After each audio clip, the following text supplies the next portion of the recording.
APTF ఆధ్వర్యంలో ఊరి బడిని కాపాడుకుందాం, ప్రభుత్వ పాఠశాలల్లోనే విద్యార్థులను చేర్పిద్దామనే పోస్టర్లను మాజీ మంత్రి ఎమ్మెల్సీ ఆలపాటి రాజేంద్ర ప్రసాద్ ఆవిష్కరించారు. ఇదే సందర్భంగా ఉపాధ్యాయుల సమస్యల పరిష్కారం కోరుతూ వినతి పత్రం సమర్పించారు. ఆంధ్రప్రదేశ్ ఐక్య ఉపాధ్యాయ ఫెడరేషన్ ఏపీటీఎఫ్ ఉపాధ్యాయ సంఘం నాయకులు శుక్రవారం స్థానిక టీడీపీ కార్యాలయంలో మాజీ మంత్రి ఎమ్మెల్సీ ఆలపాటి రాజేంద్ర ప్రసాద్ ని కలిశారు. ప్రభుత్వ పాఠశాలల్లోనే విద్యార్థులను చేర్పిద్దాం, ఊరి బడిని కాపాడుకుందాం అనే పోస్టర్ను ఆలపాటిచే ఆవిష్కరింపజేశారు.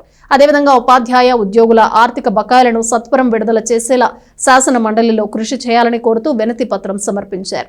దీంతో పాటు త్వరితగతిన పీఆర్సీని ఏర్పాటు చేయాలని విజ్ఞప్తి చేశారు. కార్యక్రమంలో ఏపీటీఎఫ్ నాయకులు K Sambasivarao, S Varaprathap, K Kedarinath, Shaik Kaleshavali, N Rambabu, S Nagalakshmi, B Nagendrababu, P Koti Sundarrao, P Mrityunjaya Rao పాల్గొన్నారు. ఈ రోజున ప్రభుత్వ బడులు విద్యార్థులు తగ్గుతున్న పరిస్థితుల్లో యూటీఎఫ్గా ఒక బాధ్యత గల సంఘంగా ఈ రోజున మనకి ప్రభుత్వ బడులు విద్యార్థులు చేర్పించడం కొరకు ఒక ప్రత్యేకమైనటువంటి కార్యక్రమం ఏర్పాటు చేయడింది. ఊరి బండిని కాపాడుకుందాం అనే ఒక స్లోగన్తో యూటీఎఫ్గా మనం ముందు రావడం జరిగింది. అట్లానే ఈ పాపులెట్ని మన గౌరవ ఎమ్మెల్సీ గారు ఆలపాటి రాజా గారి ద్వారాగా ఆవిష్కరణ చేయడం, అదేవిధంగా మనకి ఉపాధ్యాయులు ఉద్యోగులకి అందరికి కూడా ఆర్థిక బకాయిలు ఏవైతే ఉన్నాయో వాటిని కూడా మన శాసన మండలిలో ప్రస్తావించాలని చెప్పేసి వారికి విన్నవించడం జరిగింది. Thank you.